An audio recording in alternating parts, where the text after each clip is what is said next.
tööprill, kaitseprill, optiline prill. Näed, see siin ongi optiline kaitseprill.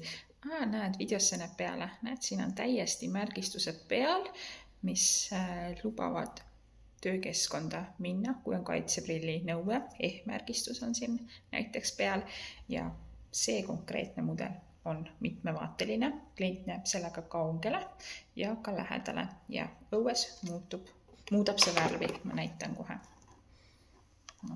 Annan praegu kunstlikku valgust, aga õues päikese käes ta reageerib samamoodi. Ehk õues on ta päikeseprill.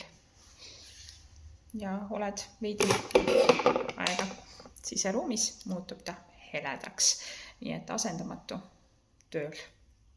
Mis sa arvad, kas sul oleks sellist head tööprilli vaja, kaitseprilli? Broneeri aeg ja tule vali oma tööprill. Tšau!